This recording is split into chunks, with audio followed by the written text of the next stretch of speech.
Welcome everyone to JWolfTech Broadcast. I actually have another system build here for you. What actually I'm going to do here is go and pick some components and go about throwing a system together as I would actually build it if I was personally picking out a system. This is going to be my last video for a couple weeks probably, mainly because I am moving. So as you can see, everything's kind of thrown around here, but I'm getting ready to move. That being said, this is actually focused on the Amd R9 Nano, which is their new full-fledged flagship GPU that's in a small form factor. It's about half the size of your standard GPU. And it's really interesting if you look at the benchmarks because it's almost similar to that of their standard higher-end Fury card. And that being said, you can build tiny systems with this. Systems that'll be able to overpower about any 4K game you want based on, you may have to throw a few settings around. So that being said, let's jump in. I have a $1,900 budget here, which is going to include everything you need, obviously besides monitor, keyboard, things like that. But this is mainly going to be focused on video editing and gaming, especially 4K gaming, and it's going to be a system that you can travel around and do anything with. I put a 6-core X99 processor in here, so it's going to be able to do anything. It's an ideal system if you want it to be in the smallest form factor as possible. That being said, let's actually jump in and see what we got. 5820K, which is actually the personal CPU that I'm using right now. It's the best bang for your buck if you're looking to do any type of video editing, especially heavier video editing and gaming. It's running at you at $380, so that is something to keep in mind. If you have a micro center near you, pick it up there. If not, you're going to pay this $380 price point, but it has 6 cores, hyper-threading. It's really the GPU you need if you're going to do any type of heavier video editing or maybe some CAD work if you're doing some engineering type stuff. And if you want to get into gaming, it's probably a little bit worse than some of the 4-core i7 processors on the Intel 1150 socket. But for the cooler, I went with the Noctua NH-U9DXi4. And the reason why I went with this over a liquid cooler is I can't think of a liquid cooler in this case. It's a tiny case, which I'll get to there. But this cooler is going to run at $60, comes with the fans. It's going to be able to cool this GPU about the same as a liquid cooler. And Noctua is really known for building some of the better air-cooled CPU coolers out there. For the motherboard, I went to ASRock X9E-ITX/AC. This is the only X99-B3, I believe it is the socket motherboard out there right now, and it is running at $250. An interesting motherboard in that it's really difficult to do an X99 system in ITX because you'll see by the motherboard the socket is so big that it's hard to fit everything on there, and you're going to sacrifice a little bit probably in performance and connectivity, mainly just because it's half the size of an ATX motherboard.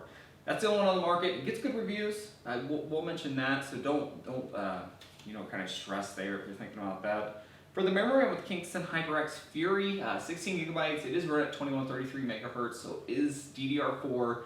It's a fast memory, and 16 gigabytes is really the sweet spot, I think, for video editing or gaming. It's a little overkill for gaming, but for video editing, just some light to mid-heavy video editing, it still works fine. I'm using 12 gigabytes, and it works great, but it's going to run us $100. You can get cheaper memory out there, but this is a nice, good black design. Our case does have a window in it so we can see our components, so I wanted to get with kind of a neutral black feel, so that's what we got there. For the storage, SanDisk Ultra 2, 480 gigabytes, and this is running $140. It gets good reviews. It's a pretty fast SSD, not the fastest out there on the market, obviously, for that price point, but it was the cheapest one I could find. It got good reviews.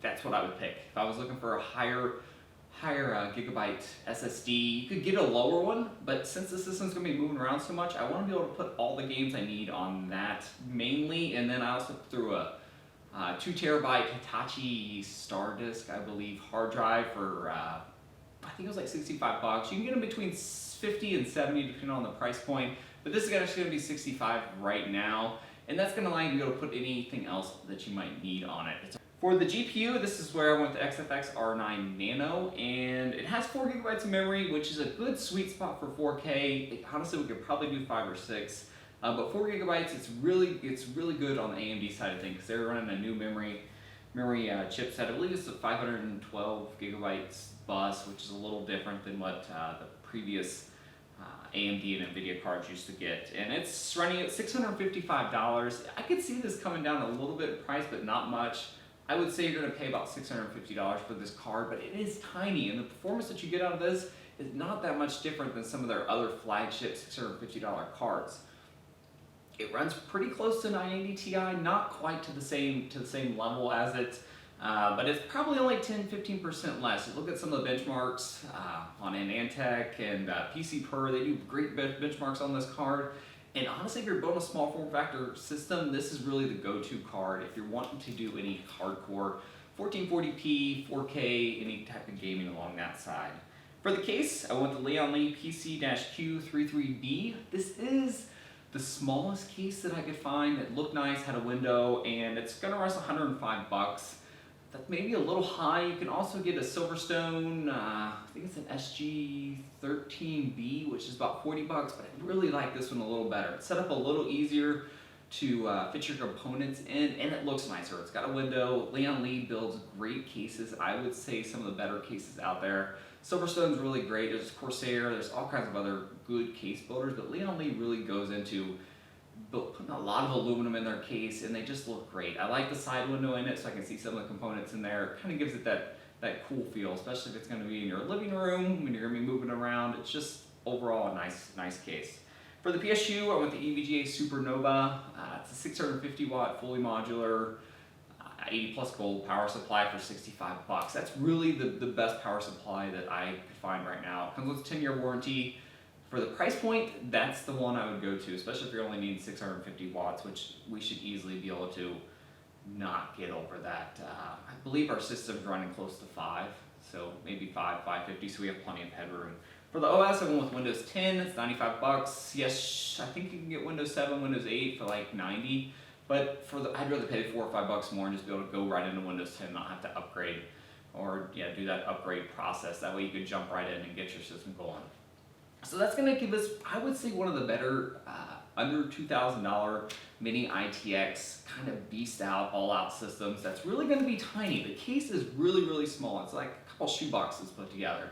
So it's going to be light. You can move it around from room to room, and it's not going to have any issues. You can also move it around from house to house if you're going to a friend's house to do anything on.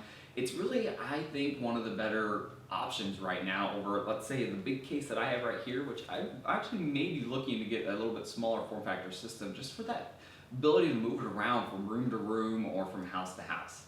That's it, guys. That's been my R9 Nano $1,900 build. Let me know what you changed, what you liked, didn't like. That's it, guys. Have a good day, and I'll see you guys next time.